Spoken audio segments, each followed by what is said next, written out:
기도하겠습니다. 하나님의 은혜를 감사를 드립니다. 저희들이 이제 칼빈주의를 배우기를 원합니다. 하나님께서 저희들에게 맡겨주신 사명을 우리 신앙의 선배들을 통해서 어떻게 풀어가야 할지를 배우는 귀한 시간이 되기를 원합니다. 성령님께서 저희 가운데 충만히 임재하시고 또 저희들의 나아갈 길을 인도하여 주시옵소서. 하나님의 은혜가 풍성한 시간 되길 원하옵고 예수님의 이름으로 기도드렸습니다. 아멘.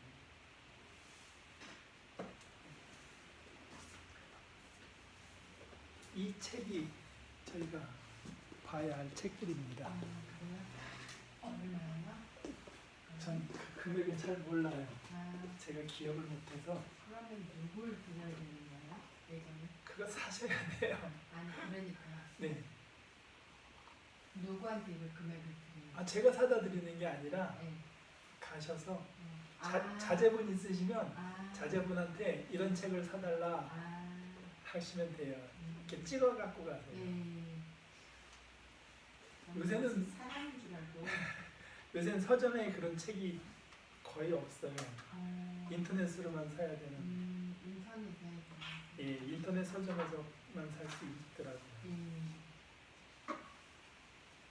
아들 방에 또 있는지 한번 볼게요. 진짜 심각하니까.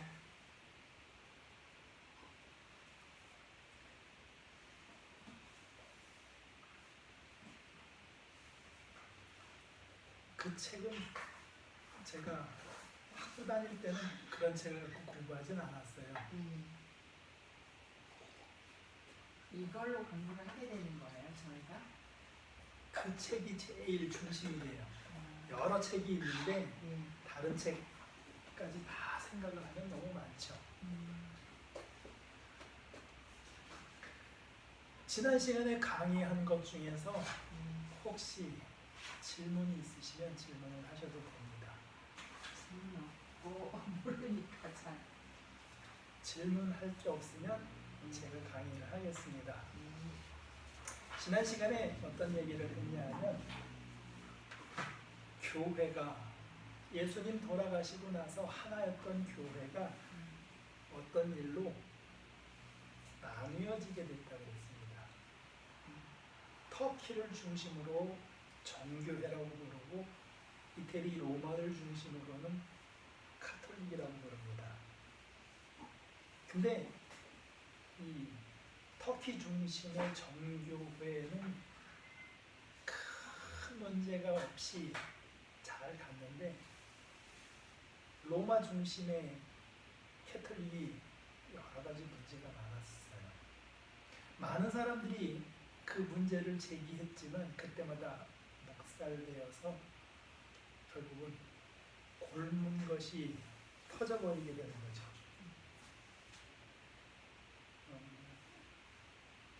유럽의 대부분의 나라에서 반기를 들었었으니까요.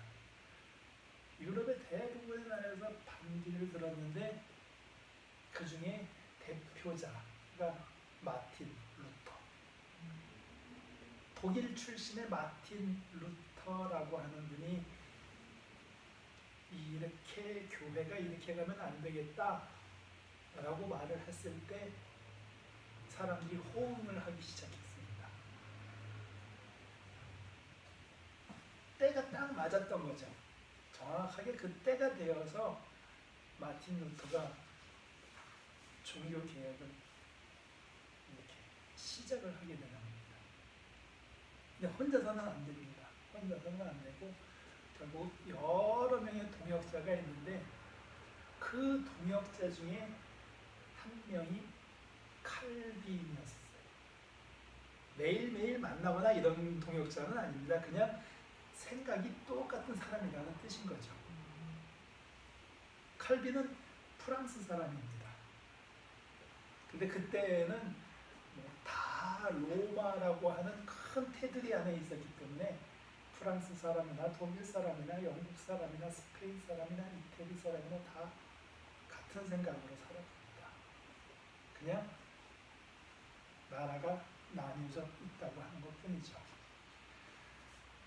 칼빈이 종교개혁에 이렇게 동참하던 시대에는 그 옛날 언어들, 히브리어, 헬라어 이런 것들에 대한 공부가 한참 진행되던 시절이었어요. 그래서 그런 것들을 토대로 해서 지금까지 로마 사람들이 보던 라틴어 성경이 아니라 원래 당시에 쓰여졌던 헬라어 성경, 히브리어 성경을 사람들이 보기 시작했다고 하는 거예요. 그러면서 확실히 예수님께서 이렇게 말씀하셨겠구나, 모세를 통해서 하나님께서 이렇게 말씀하셨구나 하는 게 더 분명하게 다가오는 겁니다. 남의 나라 말로 번역된 것하고 자기네 나라 말로 된 것하고는 많이 틀리거든요. 칼빈이 목회자로서 공부하고 법률가로서 공부하고 그런 언어와 관련된 문학 교수로서 공부를 충분히 한 상태에서 하나님의 인도하심을 따라서 이제 목회를 하게 되는 거죠. 딱히 목회를 해야겠다는 생각은 없었어요. 근데 사람들이 목회자가 돼도 되겠고, 법률가가 돼도 되겠고, 인문학 교수가 돼도 되겠구나 라고 생각을 해서 자기네들 편한 대로 칼빈을 갖다 쓰는 겁니다. 근데 그 당시에 가장 중요했던 것이고 사람들이 관심이 많았던 것이 목회자라는 거죠. 칼빈이 헬라어 원어 성경을 통해서 익힌 진실을 사람들 앞에서 이야기해가지고 쫓겨다니다가 결국은 안전한 곳, 그래도 신앙의 보호를 받을 만한 곳이라고 스위스로 가게 된 거예요. 스위스로 가게 돼서 거기서 이제 목회를 시작을 하는 거죠. 근데 그곳에서 칼빈이 목회를 할 때 어떤 방식을 사용했느냐 하면 성경에 있는 그대로 했다. 그러면서 어디로 돌아간 거야? 초대교회로 돌아가게 된 겁니다. 뭐 어떤 정보가 있어서 지금처럼 이렇게 목회적인 공부를 하는 게 아니에요. 전혀 없어요. 그런 자료는. 지금까지 어떤 것만 봐왔냐면 천주교에서, 캐톨릭에서 하는 것만 봐왔어요. 공부도 그렇게 하게 돼 있고 다른 책은 없습니다.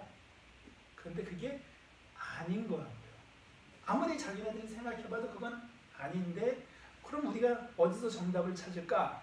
그러던 순간에 헬라어 원본 성경을 보고 나서 이게 정말로 우리가 가야 할 길이구나 라고 생각을 했는데 많은 사람들이 거기에 동참을 한 겁니다. 많은 사람들이 동참을 해서 칼빈과 함께 스위스 여러 곳입니다. 여기서 하다가 안 되고 저기서 하다 안 되고 그래서 몇 군데 다니면서 목회를 한 겁니다. 초대교회 때의 방식. 초대교회 때의 방식을 사람들이 많이 이렇게 나중에 고민을 해보고 또 고민을 해보니까 거기 초대교회 때는 12명의 사도가 있었잖아요. 한 사람이 모든 것을 결정하는 것이 아니라 12명의 사도들이 결정을 했다는 걸 배우게 되는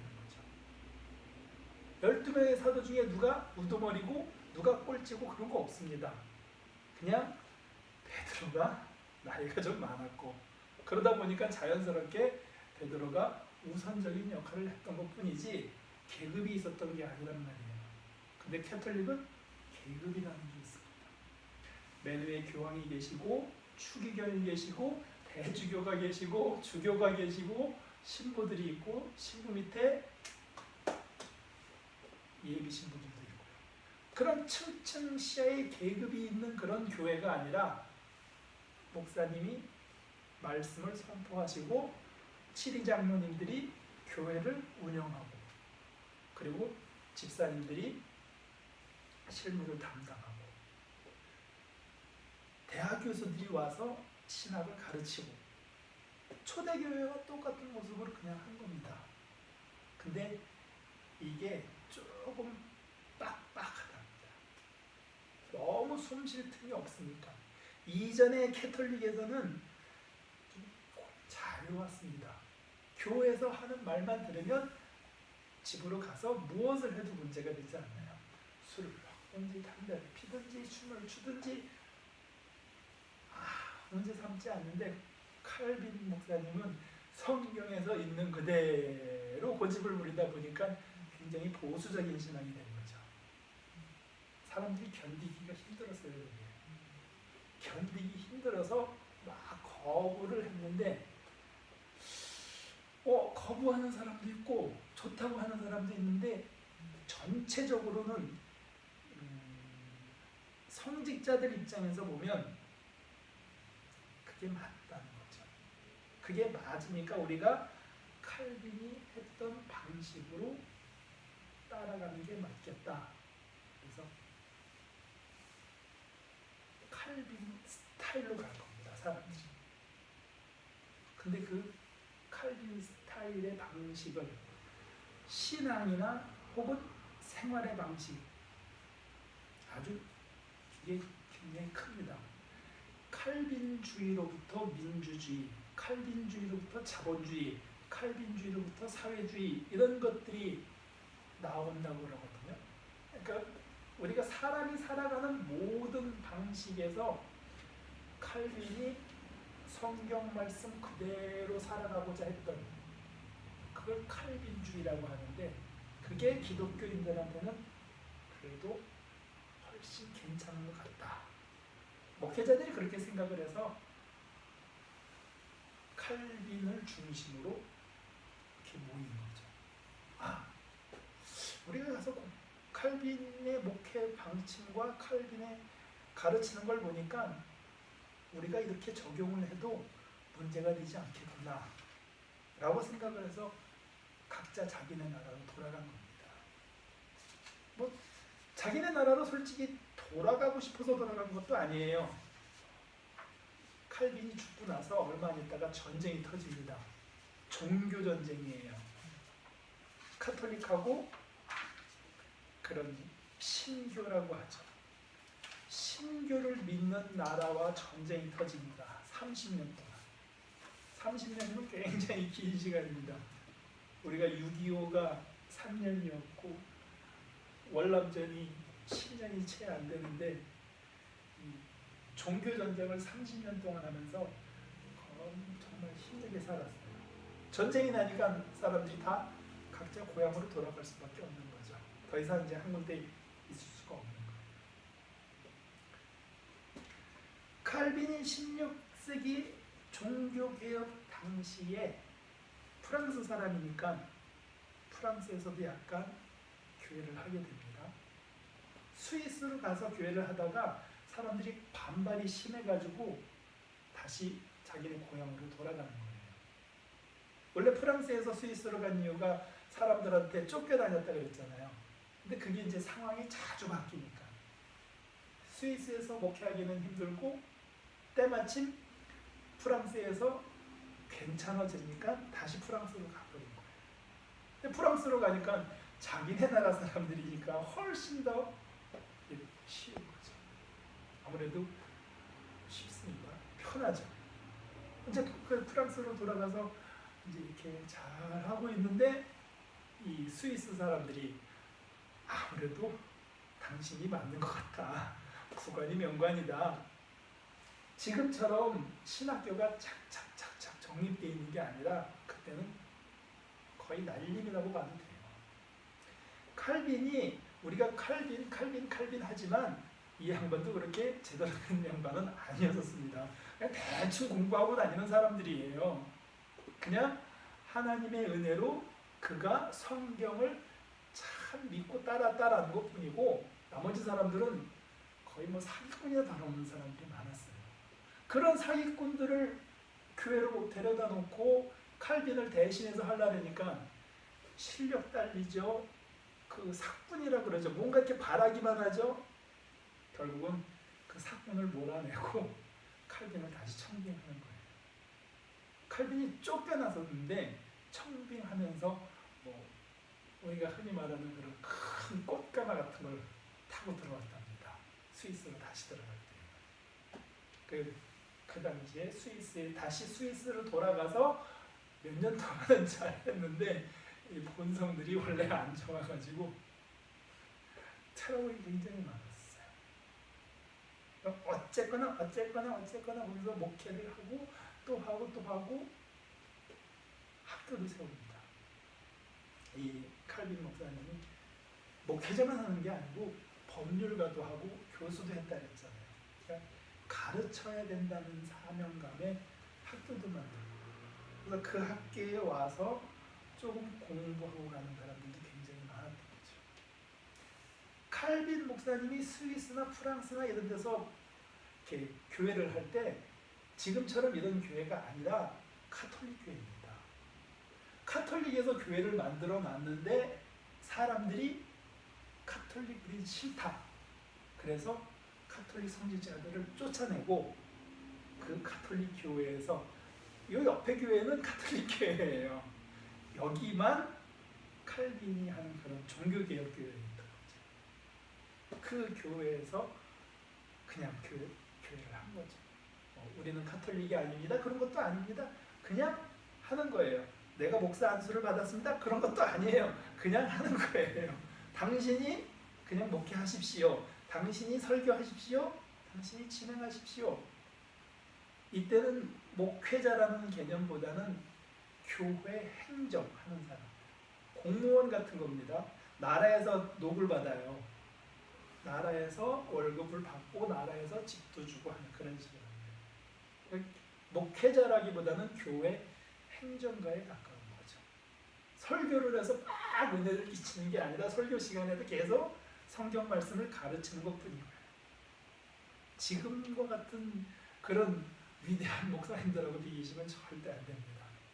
그냥 열심히 성경만 가르치고 열심히 교회 관리만 하고, 근데 그게 괜찮았다고 하는 거죠. 사람들이 보기에. 스위스에서 그렇게 해서 칼빈 목사님이 자기 생을 마감하게 됩니다. 그 당시에 칼빈 목사님이 목회를 하던 당시에 종교개혁 당시에 그나마 이런 신앙의 자유가 있었던 나라는 독일, 스위스, 영국, 프랑스에 약간의 자유가 있었습니다. 많지는 않았습니다. 그리고 북유럽, 네덜란드, 벨기에 이런 나라들입니다.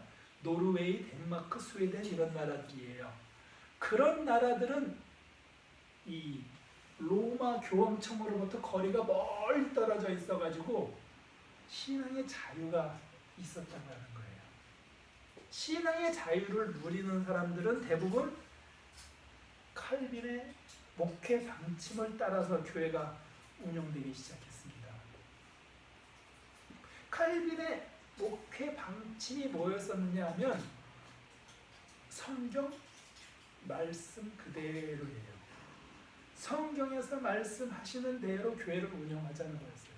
그 이전에는 사람들이 성직자들이 모여서 하는 회의가 우선이었어요. 그리고 성직자들의 회의가 옛날에 했던 회의의 회의록이라는 게 있잖아요.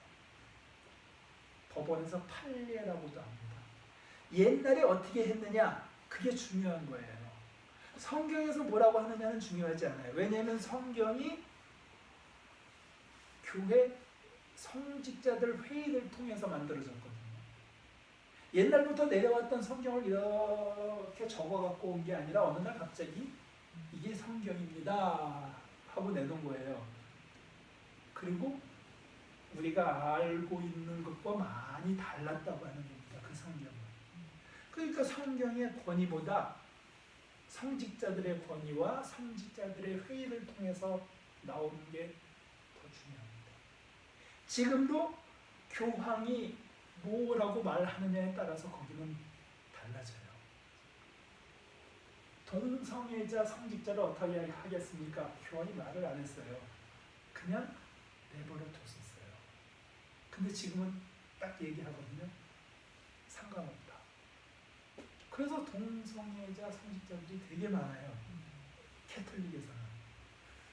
교황이 말을 해서 허락을 하면 되는 거고 허락을 안 하면 안 되는 게 거기 법칙입니다. 근데 우리는 뭐래요? 성경에서 그렇게 말하지 않으니까 우리는 인정하지 못합니다. 그렇게 얘기하는 거죠. 성경의 권위를 사람들이 만들어 놓은 법이나 회의보다 더 앞에다 두었다고 하는 거예요. 종교개혁 교회들이. 근데 그걸 종교개혁 이전의 사람들도 그런 신앙을 갖고 있었던 사람들이 꽤 많습니다. 사도 바울 같은 경우는 성경에 나오는 인물이니까 제껴놓습니다. 사도 바울은 원래 성경적인 사람입니다. 성경에 나오는 거니까. 그리고 나서 어떤 사람이 나오느냐 하면 예수님의 마지막 제자 요한이 죽었을 때가 100년입니다. AD 100년이에요. 100년이 사도 요한이 죽고 100년 정도 흘렀을 때 터툴리안이라는 사람이 나옵니다. 터툴리안은 신학자예요. 원래 법을 전공했던 사람인데 이 법을 전공했던 사람들이 신학을 참 잘합니다. 희한하게. 터툴리안이라는 사람이 나와서 하는 말이 성부와 성자와 성령은 하나입니다.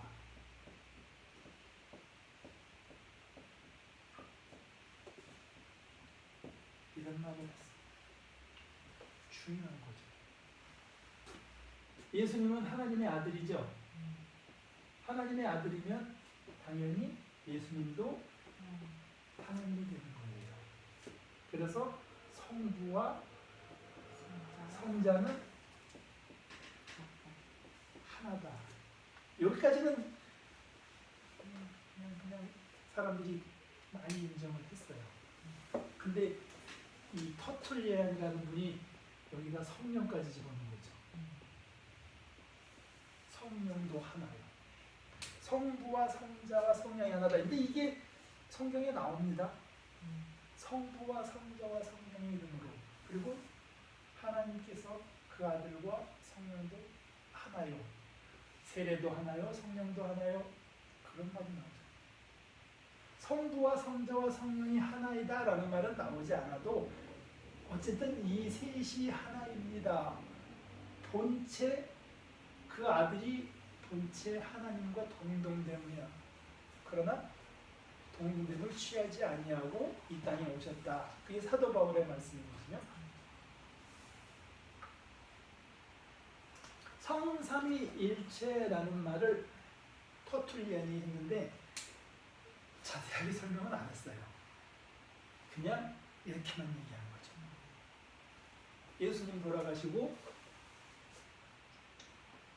사도 요한이 죽고 나서 또 100년이 흘러서 200년이 어긋해요. 이게 교회의 초석이 되는 거거든요. 313년에 기독교가 로마의 공식 종교가 되고 나서 제일 먼저 싸운 게 이겁니다. 하나님의 아들이 하나님이냐? 왜 그러느냐? 이걸 가지고 굳이 싸웠어요. 답은 내리지 못했습니다. 해답은 내리지 못했는데 회의를 통해서 성삼위일체를 부정하는 사람들은 이단이다.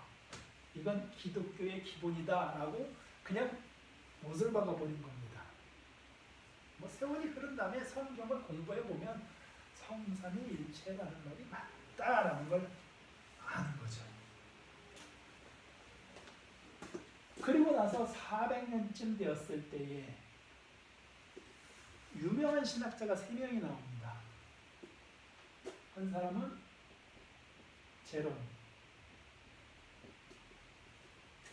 제롬이라는 사람은 예레미야입니다. 예레미야가 이태리 로마 말로 가면 제롬이라고 불려요. 이 사람이 성경을 그 이전에 성경은 성경이 아니었어요.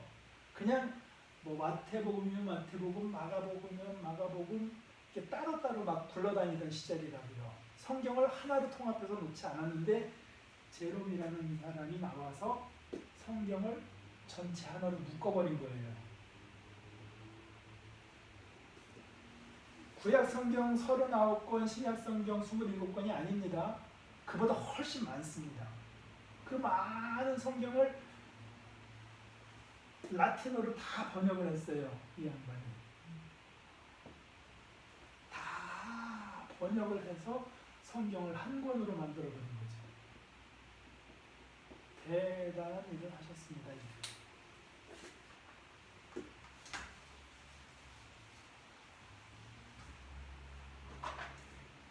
그리고 또 한 분이 있었는데 펠라기우스라는 분이 있어요.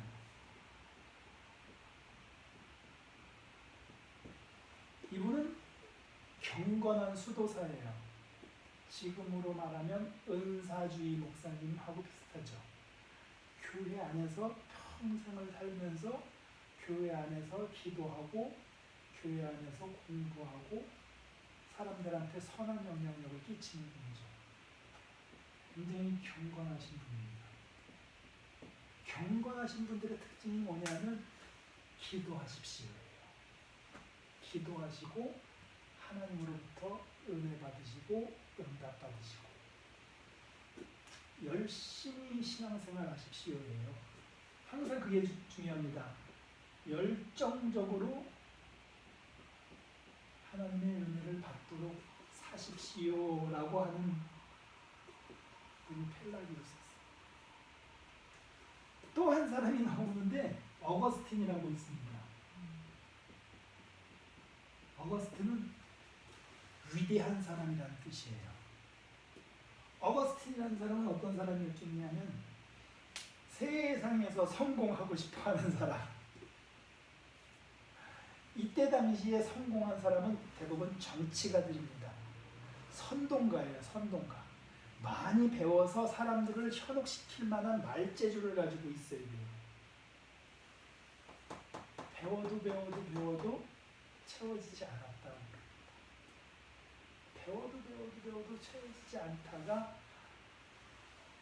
결국은 하나님의 은혜로 목회자가 되는 거예요. 자기가 목회자가 되겠다고 된 건 아니에요. 이 양반도 그냥 너 정도면 우리 교회에 와서 목회를 해도 잘하겠다. 똑똑하니까. 사람들은 흔히 어거스틴을 탕자로 비유합니다. 인생을 그렇게 살았다는 거예요. 그런데 하나님을 만나고 하나님의 은혜를 받아서 성직자가 되는 거죠. 이 둘이 싸웁니다. 펠라기우스하고 어거스틴하고 싸워요. 펠라기우스는 열정적으로 신앙생활을 해서 하나님의 은혜를 받자라고 말하는 거예요. 나쁘지 않죠? 어거스틴은 뭐라고 그러냐면 니네가 아무리 열심히 해도 하나님의 은혜는 우리가 받을 수 있는 게 아니라는 거예요. 하나님의 은혜는 어떻게 받아요? 하나님께서 주시는 선물일 뿐이라는 거예요. 어거스틴은 왜? 자기가 그렇게 살아왔으니까. 자기가 방탕하게 살아서 하나님의 은혜를 받았는데 이 사람은 방탕하게 살지 않았어요. 펠라기우스는 정말 열심히 살아서 하나님의 은혜를 받았다고 생각하는 거죠.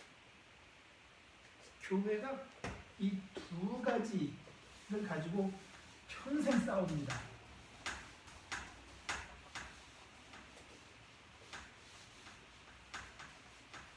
어거스틴은 하나님의 은혜를 이야기하고 제롬은 펠라기우스는 인간의 노력을 이야기합니다. 하나님 앞에서 인간이 얼마나 열심히 걸 보여주고, 또 한 사람은 하나님 앞에서 우리가 하는 건 정말 보잘것없고 무조건 하나님의 은혜 앞에 우리는 아무것도 아닙니다. 현실적으로는 인간의 노력을 강조하는 쪽이 교회는 많이 도움이 됩니다. 정말 열심히 하거든요. 그리고 생각해보면 하나님의 은혜로 간다라고 하는 사람들 보면 열심히 하는 것 같지는 않아요. 그냥 어쩔 수 없이 그러는 것 같아 보이니까 사람들이 이쪽에다가 편을 들어주는 거예요. 펠라기우스죠.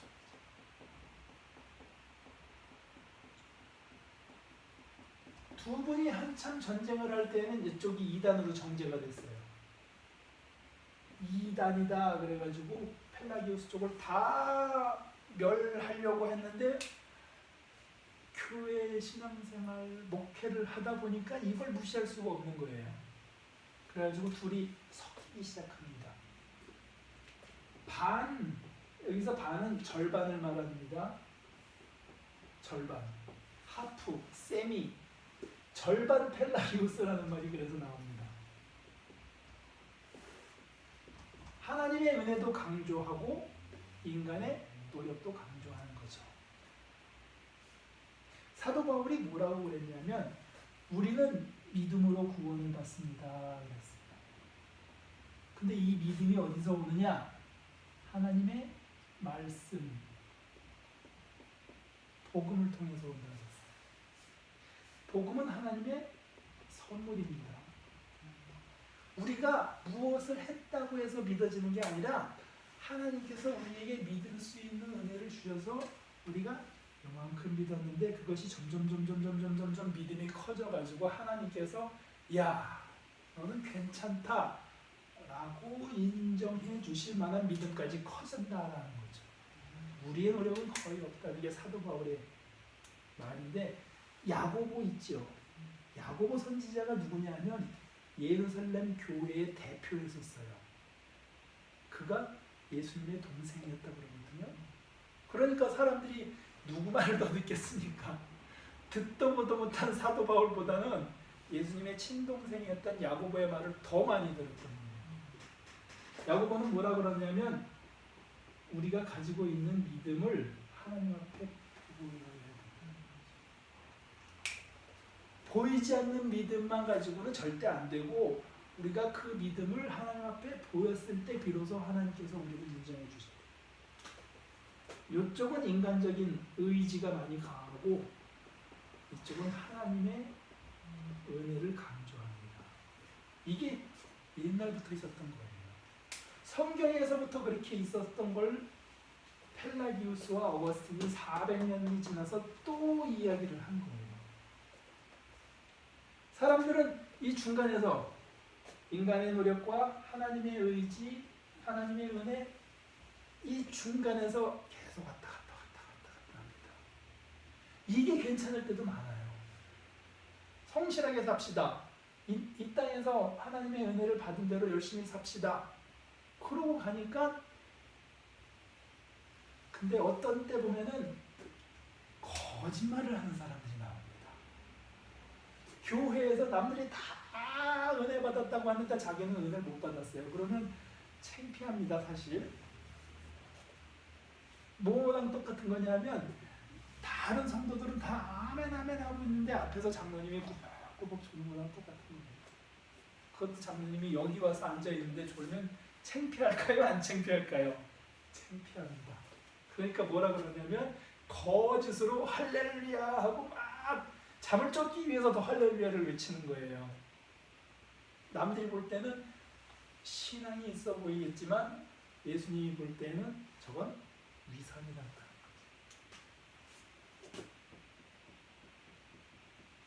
사람이 열심히 하는 것 같은데 그게 다 거짓이라는 말이에요. 그게 교회에 만연됐다고 하는 거죠. 400년부터예요. 400년부터 시작해서 종교개혁이 일어날 때가 1500년이니까 교회가 1000년 동안을 그렇게 살았던 겁니다. 모든 사람들이 다 그랬던 건 아니에요. 중간중간에 우리가 이렇게 신앙생활을 하면 안 되겠습니다. 마틴 루터 바로 100년 전에 했던 사람들은 다 사형당했어요. 그건 교회의 힘이 막강했다고 하는 거예요. 교회의 힘이 막강하면 그렇게 말하는 사람들은 다 죽어버렸어요. 교회의 힘이 막강하지 않았던 시절에 이렇게 얘기했던 사람들은 살아남았어요. 1100년쯤 이때쯤에 영국 캔터베리의 안셀름, 영어로는 안셀름이고 헬라어로는 안셀무스고 이태리 말로는 안젤로고 영어로는 엔젤입니다. 천사예요. 이게 다 같은 뜻이에요. 천사라는 이름을 가지고 있는 대주교. 대주교면은 교황 바로 밑입니다. 차기의 교황이 될 수 있는 그런 조건을 갖고 있는 사람이에요. 이 양반이 교회가 이렇게 하면 안 됩니다 라고 말하는 거예요. 자기가 높은 위치에 있으니까 누가 뭘 할 수 있겠어요? 아무도 말 못합니다. 우리의 신앙은 이렇게 하면 안 됩니다. 하나님 위주로 말씀 위주로 살아야 합니다 하는 얘기를 막 하는 거예요. 자기 힘이 있습니다.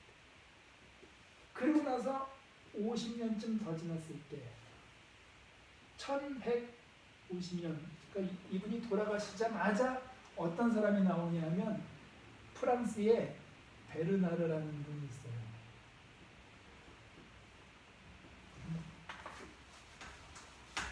이때는 그냥 대충 이름이 대충이에요. 대충. 거의 별명에 더 가깝거든요. 베르나르라고 그러는데 영어로는 버나드예요. 버나드라는 이름 들어보셨어요? 영어로는 버나드고 프랑스 말로 베르나르라고 해요. 베르나르라는 유명한 작가가 있는데 이쪽에서는 이 베르나르라는 이름을 썼어요. 이분은 수도원에 계신 분이에요. 큰 교회가 아니라 수도원 안에 들어가서 이런 쓸데없는 논쟁에 휘말리지 않고 정말 하나님만 생각하면서 살았던 거예요. 우리 찬송가 중에 그런 게 나옵니다. 구주를 생각만 해도 내 마음이 좋거든. 그 얼굴 배울 때야 얼마나 좋을까. 정말 하나님을 사랑하고 예수님을 사랑하는 그 마음만 가지고 살았던 거예요. 이런 분들이 볼 때에 교회가 어떻겠습니까? 이건 아니죠. 근데 워낙 이분들이 막강한 세력을 가지고 있어서 살아남으실 수 있었어요. 그리고 이분들이 남겨놓은 책들이 후대의 사람들이 보니까 이분들은 성경에서 말하는 그 정통신앙이구나.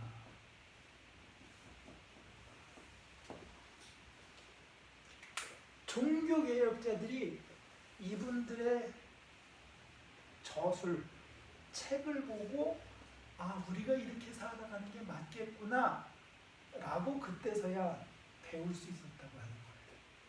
그 이전에는 몰랐어요. 종교개혁자 칼빈이 세상을 떠나고 나서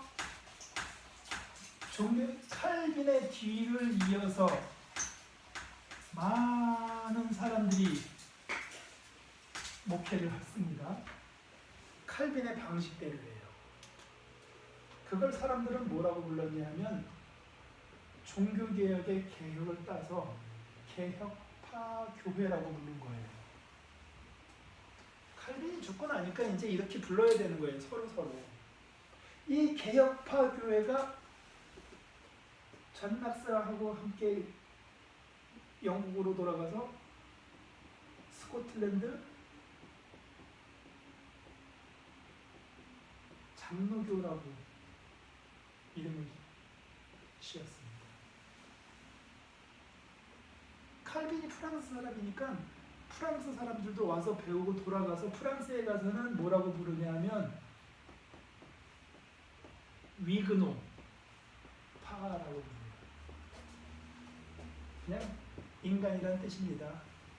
이걸 프랑스 말로는 위그노라고 하는데 이렇게 표기를 하다 보면 좀 부르기가 어려워집니다. 프랑스 말은.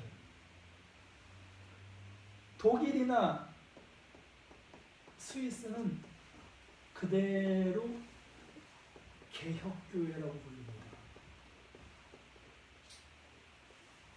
칼빈의 목회 방식을 따라서 하는 사람들이 여기 있어요. 그리고 북유럽의 유럽의 북쪽으로 가면 그 중에 네덜란드가 있습니다. 네덜란드는 요때 나라가 생겼어요. 요때 나라가 생기면서 그 카톨릭을 섬기는 스페인이나 프랑스나 이태리로부터 독립을 하고자 하는 강한 열망이 있어서 개혁교회를 적극적으로 후원을 합니다. 그래서 네덜란드의 개혁교회가 좀 세졌습니다.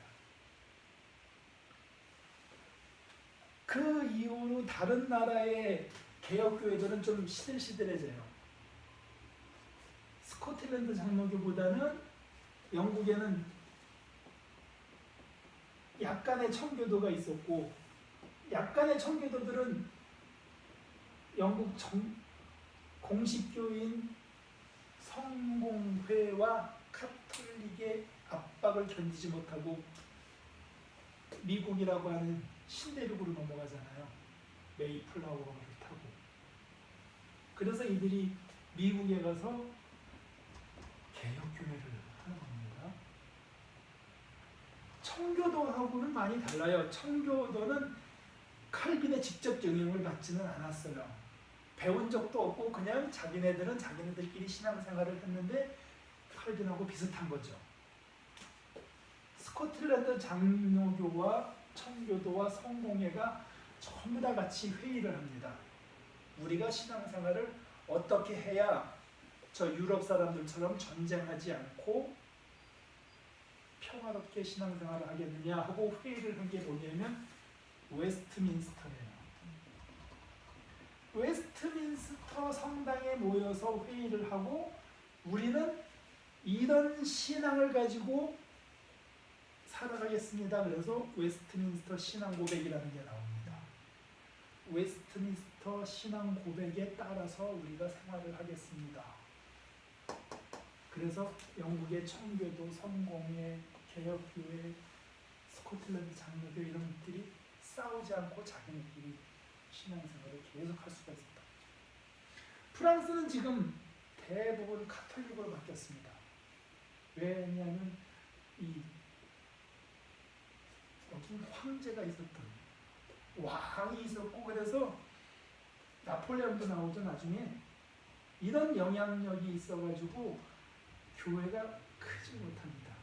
사람들의 생각이 더 많이 여기는 들어가게 돼요. 자유, 평등, 박애. 프랑스가 나중에 문화의 도시, 예술의 도시 그렇게 되는 이유가 바로 여기 있습니다. 사람이 굉장히 중요해요. 그러다 보니까 신앙보다 사람을 더 중시하는 캐톨릭 쪽으로 사람들이 더 많이 갔어요. 지금은 캐톨릭에서 문제가 너무 많아가지고 프랑스 사람들도 싫어한대요. 차라리 우리는 그냥 무신론자로 삽시다. 이런 사람들이 더 많다고 하는 거죠.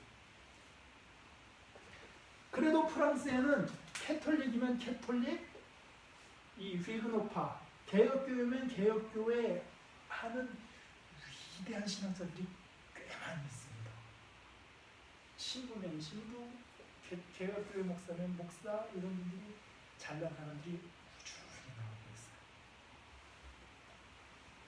제가 신학을 칼빈주의를 했어도 내가 살아가면서 정말 이 사람처럼 살아야겠다라고 하는 사람은 프랑스 사람이에요.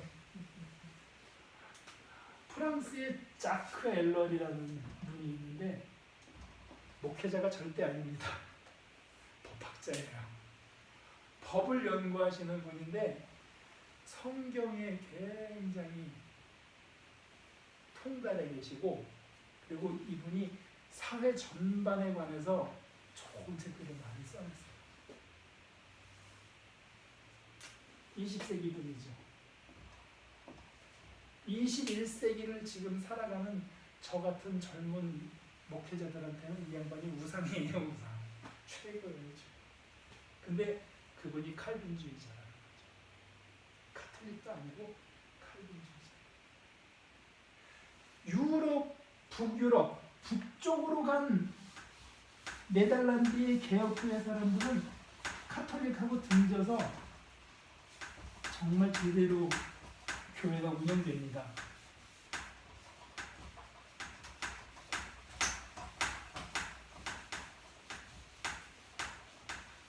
근데 아까 말씀드린 것처럼 칼빈주의가 어떻게 보면 굉장히 보수적이다가, 그리고 어거스틴이나 사도 바울이 말하는 것처럼 하나님의 의미를 굉장히 강조합니다. 종교개혁자들의 첫 번째 행동 강령이 뭐냐면 믿음으로예요. 모든 것은 믿음에 근거합니다.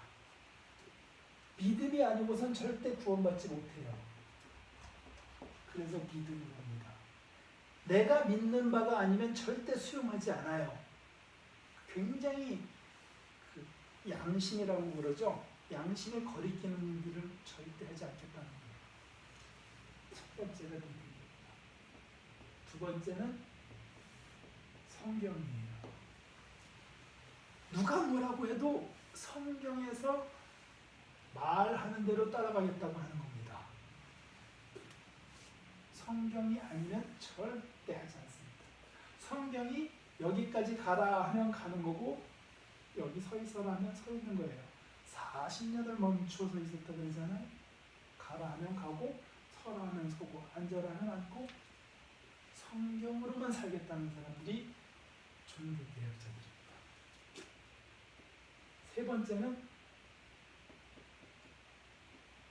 하나님의 영광입니다. 우리가 무엇을 하든지 하나님의 영광이 목적이라고 하는 것.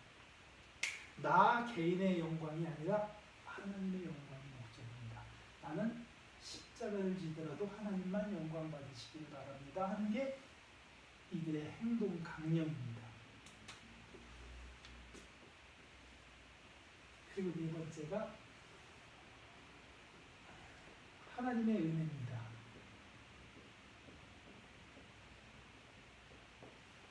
우리가 무엇을 했다 하면 그건 하나님의 은혜라고 하는 거예요. 그리고 하나님의 은혜가 아니면 결코 우리는 이런 일을 하지 못합니다. 하나님께서 은혜 주셔야 합니다. 하나님의 은혜로 우리가 일을 하겠습니다. 인간적인 노력 하지만 그건 하나님의 은혜가 들어있지 않으면 절대 안 된다고. 그리고 다섯 번째가 하나님 앞에서입니다. 내가 어떤 행동을 하든지 그건 하나님 앞에서 하는 것처럼 하겠습니다. 하나님 앞에서 하는 것처럼 하는 게 뭘까요? 제가 신학교 다닐 때 총장님께서 뭐라고 말씀하셨냐면, 아무도 안 보는 캄캄한 밤중에 자기 방에서 혼자 할 수 있는 행동이에요. 거기 가면 솔직히 우리가 옷을 이렇게 입습니까? 아니에요. 가장 편안한 상태로 옷을 입고 가장 편안한 행동을 합니다. 누구의 눈치도 보지 않아요. 근데 그때 얼마나 바르게 행동할 수 있느냐고요. 우리가 모든 일을 하나님께서 내 앞에 계신다라고 하는 그 마음 가지고 살아간다는 거예요. 이 5가지가 종교개혁자들의 행동 강령입니다. 이건 원어로 써드릴까요? 아니면 그냥 솔라 피데라고 말하고, 두 번째는 솔라 스크립투라, 세 번째는 솔리 데오 글로리아, 네 번째는 솔라 그라티아, 5번째가 코람 데오입니다. 굉장히 중요한 거예요. 제가 첫째를 낳고 이름을 믿음으로, 오직 믿음으로, 그래서 이렇게 지으려고 했어요. 유신. 신학교에 가면 이런 일은 굉장히 많습니다. 다 유신이에요. 오직 믿음으로. 배운 사람들만 아는 거죠. 두 번째는 성경이니까 유경이에요.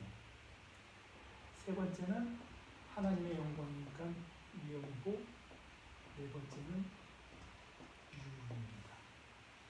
이건 코람데오라는데 이건 아무도 쓰지 않아요. 이 말은 절대 이름에다 쓰지 않아요. 첫째를 낳고 제가 이 유신이를 붙여야 되는데 못 붙였어요. 제가 조기에 사망을 해가지고. 그리고 나서 제 여동생이 아이를 낳더니 유신이라고 지어버린 거예요. 내 이름을 뺏긴 거네요. 그래서 유신이라는 이름은 버리고 첫째로 난 애를 유영이라고 지었어요. 왜냐하면 이 아이가 무엇이든 딱히 잘하는 건 없는데 그냥 너는 뭘 하든지 하나님을 영화롭게 하면서 살아라. 그래서 유영이라고 지어졌어요.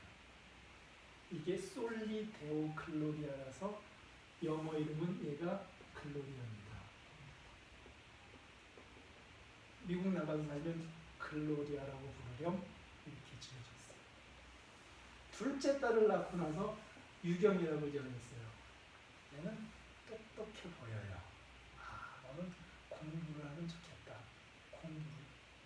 성경 공부를 하든 뭔 공부를 하든 열심히 책 보는 사람, 성경 책이잖아요. 그래서 유경이라고 지어주고, 유경이가 스크립투라인데 스크립투라라고 부를 수는 없습니다. 성경책, 성경 말씀. 예수님께서 자기를 하나님의 말씀이라고 하는데 인자라는 말이 나와요. 성경에 보면 자기를 인자라고 부르셨어요. 인자가 뭐냐면 그 아들이라는 뜻입니다. 그 아들이라는 뜻으로 미국에서는 뭐라고 부르냐면 로빈이라고 불러요. 로빈이, 여기 있는 빈이 히브리어로 아들이에요. 벤이라고 하는 아들인데, 여기 앞에 있는 로는 정관사입니다. 그래서 그 아들이에요. 미국 가면 로빈이라고 부릅니다. 로빈은 남자나 여자나 공통적으로 쓰는 말입니다. 뭐 유영이나 유경이나 다 비슷합니다. 그래서 둘째 이름을 로빈이라고 지어주고 한국에서는 유경이라고 부르기로 했습니다.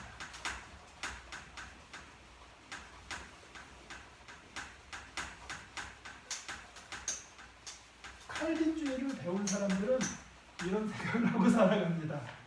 우리 아이가 유신이라는 이름으로, 유영이라는 이름으로, 유경이라는 이름으로, 유은이라는 이름으로 살았으면 좋겠다. 성령이라고 하는 이름이 있어요. 성경이라고 하는 이름도 있고요. 성은이라고 하는 이름도 있고, 성신이라고 하는 이름도 있고, 이게 다 같은 맥락입니다. 끝에 있는 영, 경, 은, 신. 애를 많이 낳으면 이걸 다 붙여주는 거죠. 아들을 낳고 나니까 마땅히 이름을 지을 게 없었어요. 그래서 제가 이걸로 지어줬어요. 제롬이라고. 저희 아들이 제자 돌림이거든요. 그래서 이름을 제롬이라고 지어버렸어요. 부르는 건 저렇게 부르고 쓰는 건 이렇게 쓰는 거죠. 괜찮죠? 이름의 뜻이 좋잖아요. 와, 나중에 그냥 열심히 살았으면 좋겠다라는 마음으로 이렇게 짓는 거죠.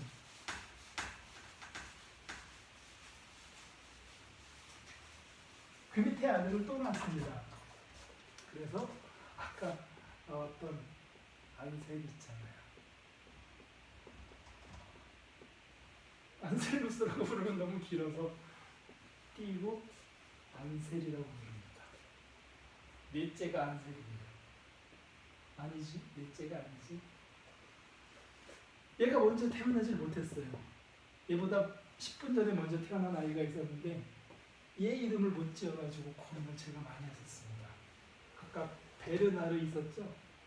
이 이름을 붙이고 싶었는데 이게 이름이 안 되는 거예요.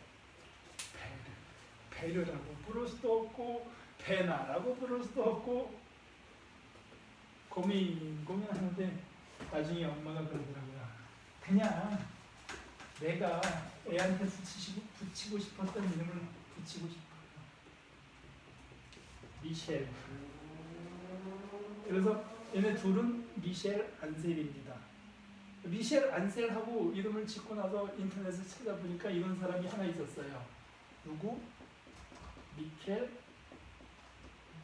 안젤로. 딱 자르면 앞에는 미셸이고 뒤에는 안셀이에요. 아, 이게 그런 뜻이었구나. 애들 이름 지으면서 하나님의 그런 섭리를 또 한 번 발견하게 됩니다.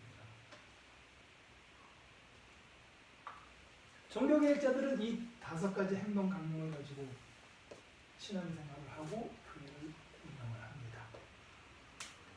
근데 칼빈주의라고 이름을 명확하게 구분하는 때가 이제 옵니다. 그게 뭐냐면 네덜란드에 있는 그 교회에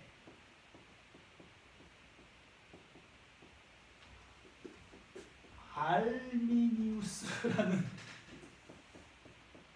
이 당시에는 무슨 스 하는 이름이 굉장히 많습니다. 알미니우스라고 하는 사람이 칼빈주의를 따라다니는 사람들의 그 교리가 마음에 안 든 거예요. 너무 빡빡하고 너무 하나님만 말하고 사람의 노력 같은 걸 얘기하지 않는 게 마음에 안 드는 겁니다. 교회 초기에 펠라기우스가 말했고 모든 교회가 인정하고 싶어하는 그 교리에 알미니우스가 들어있는 거예요. 알미니우스가 이 힘을 입어서 칼빈주의 개혁교회의 교리를 맹렬하게 공격을 하게 됩니다. 그래서 이 개혁교회들이 유럽에 있는 모든 개혁교회들이 모였어요. 네덜란드에 도르트 뭐 하는 데가 있습니다. 그냥 줄여서 도르트라고 하는데 이곳에 모여서 정말 우리가 알미니우스라는 사람이 말했던 것처럼 우리의 신앙이 잘못되어 있는지 한번 되돌이켜보자. 그래가지고 열심히 토론을 만들어서 5대 강령이라는 걸 만들어내요. 칼빈주의자들을 칼빈주의 5대 교리라고 말합니다. 칼빈주의자들이 이 5대 교리를 확정을 짓고 우리는 누가 뭐래도 이렇게 살겠다. 이 앞에 믿음으로 성경으로 하나님의 영광을 위하여 하나님의 은혜 하나님 앞에서라는 것이 굉장히 추상적이라면 칼빈주의자들이 모여서 이 5대 교리를 만드는 건 굉장히 구체적으로 들어갑니다. 그래서 칼빈주의 5대 교리라는 게 나와요. 이때부터는 칼빈주의자들이 완전해집니다. 우리는 확실히 칼빈주의자야 라고 말을 하고 다니는 거죠. 오늘은 여기까지 하겠습니다.